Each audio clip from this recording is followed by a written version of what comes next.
Hello friends, welcome today's lecture Stresses in Beam. Myself Mr. Y.S. Patil, Department of Civil Engineering, Sharad Institute of Technology, College of Engineering, Yadrao. So first of all, what is meant by bending stress? Already in last chapter we discussed about bending moment.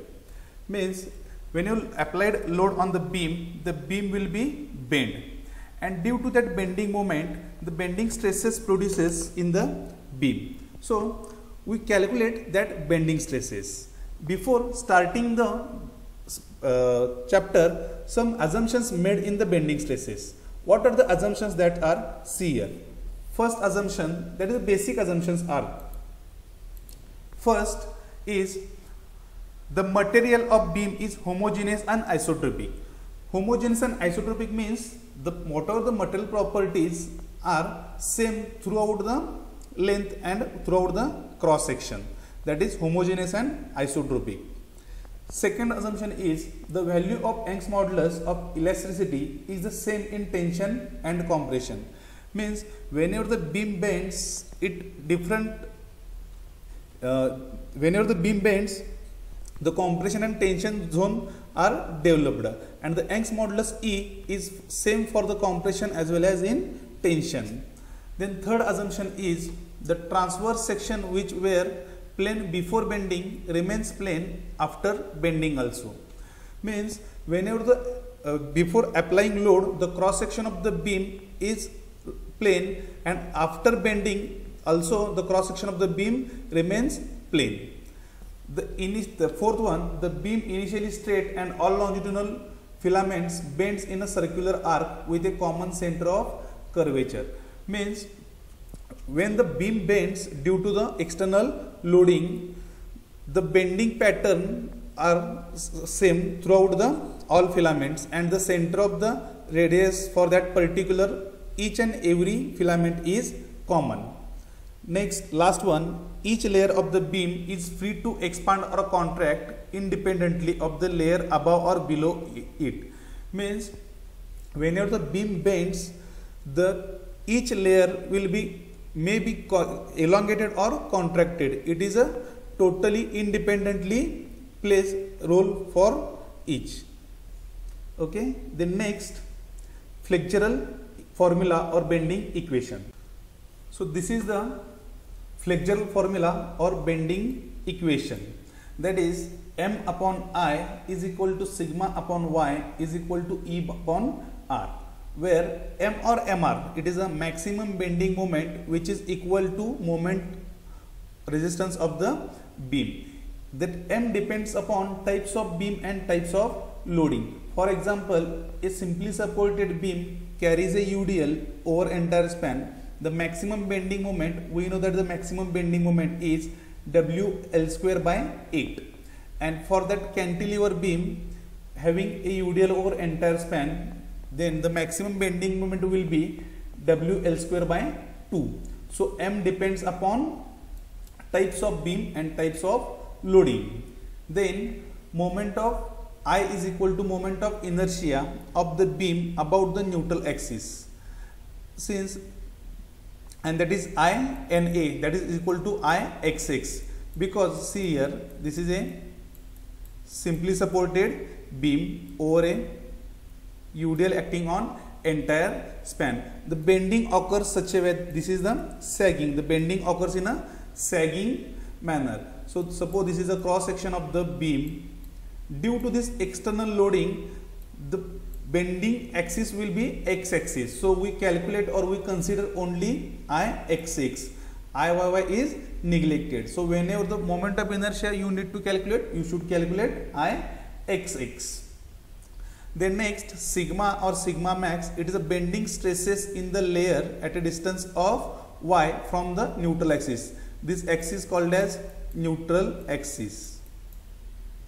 So from this suppose I want to find out stresses at the extreme fiber.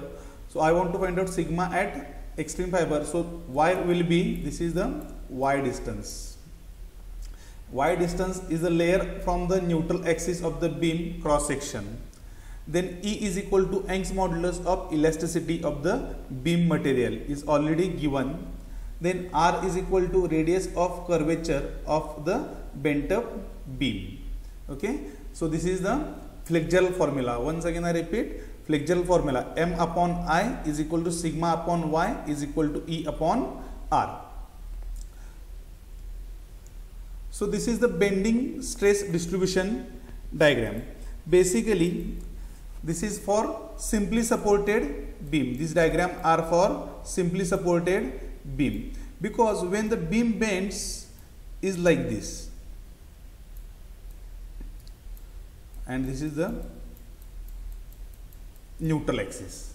Okay, when the beam bends or external applied loads, at the bottom layer of the beam is elongated, means all particles are moved away from each other, and same time at the top fiber or top layer of the beam is contracted, means each molecules are towards to each other, or this is the contraction. So a simply supported beam having at the top side tension stress, at the bottom side, at top side compression stress, and at bottom side tension stress. So this is the some bending stress distribution diagram for symmetrical section, channel section, square, rectangle, circular, and symmetrical I section. The stress distribution diagram is like this. This is the baseline or reference line. Compression stresses plot on the right side of the baseline, and tension stress plot on the left side of the baseline. This is a neutral axis.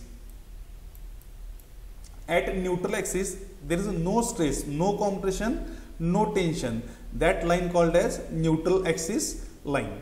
This is the distance YC and this is the distance YT. This is the typical sketch for stress distribution diagram. For symmetrical section, the stress means that sigma compression, sigma C and sigma T are same. This is for symmetrical section.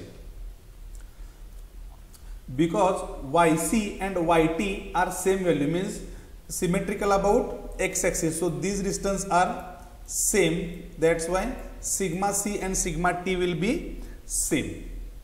Then next, bending stress diagram for unsymmetrical section. Unsymmetrical section means that's just symmetrical, just check with respect to only x axis. Now this is a T, inverted T, unsymmetrical I section, angle section. That this is a unsymmetrical section with respect to x axis. So YC and YT it will be different. So YC and YT will be different, same. This compression stress and tension stress will be changed. So this is the bending stress diagram for unsymmetrical section. This is the baseline, compression side plot on the right side, tension plot on the left side, and this diagram is only for simply supported beam, because at the top side it will be compression, at the bottom side it will be tension. Suppose I use a cantilever beam or a external loading, so this beam bent like this,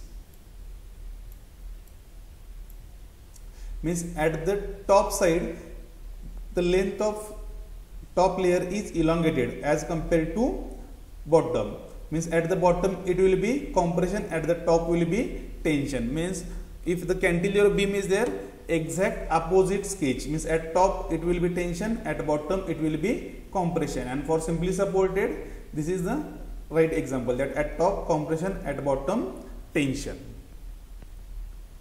So let us see one example. Determine the maximum bending stress developed in the beam of rectangular cross section 100 mm by 150 mm when a bending moment 1000 Newton is applied about x axis. Okay, so first of all mention given data. So width of the beam is 100 mm, depth of the beam is 150 mm, then moment is 1000 Newton meter. So we know the Fitzgerald equation, that is M upon I sigma upon Y. and we calculate maximum bending stress, means I want to calculate sigma max. So for this determination of bending stress, we calculate first moment of inertia about Ixx, and we know that the moment of inertia for rectangle section about xx axis is BD cube by 12, where B is equal to 100, D is equal to 150 and 12. 100 into 150 cube divided by 12. So Ixx become, this is the value of Ixx. So in this equation, M upon I sigma upon Y, already moment resistance is given, that is 1000 Newton meter. Now we calculate that moment of inertia Ixx. Sigma max is a determination, and once again I want to calculate Y max. For Y max, maximum bending stress occur at the top fiber of the beam or at the bottom fiber of the beam. So I want to calculate this distance, means it is nothing but Y distance. So why, how to calculate Y? For rectangular section, we know the CG or that neutral axis distance from bottom side. This is nothing but D by 2. So Y is equal to D by 2. Overall depth of the beam is 150 divided by 2 is equal to 75 mm. Means from neutral axis we got the maximum bending stress at a distance of 75 mm. So now we know the all values, we know the M values, we know the I values, and we know the sigma. So we can calculate easily sigma max. So sigma max is equal to, that is M is equal to 1000 Newton meter. So Newton meter, I want to convert this Newton mm. So I want to multiply by 1000 into 10 raised to 3, means meter into this converted meter into mm, that is 1000 into 10 raised to 3 divided by Ixx, this is the moment of inertia, into this is the distance Y. So see here, M upon I sigma upon Y. So Y is in this side divided, so on the other side it will be multiply. So multiply by 75 mm. So simplify this equation, we got sigma max is equal to 2.66 Newton per mm square. So in this beam, they are not mentioning type of the support, means that simply supported beam or cantilever beam. So assume as a simply supported beam and plot sigma values, that this is the baseline. So sigma C is 2.66, sigma T is 2.66 because the section is symmetrical, and join this line. This is the bending stress distribution diagram. Once again, see here, M up in this equation, M upon I sigma upon Y. So M is a bending moment and it is a constant. It depends upon types of beam and types of loading. Moment of inertia also constant because it depends upon size of the section. So M upon I is nothing changed. So it is totally constant value or indirectly given value. And on this side, sigma max and Y max, both values are variable, means sigma max totally depends upon Y max, means Y value. So whatever the stress is depends upon Y distance. Okay. So in next lecture we discuss about more problems on bending stresses. Thank you.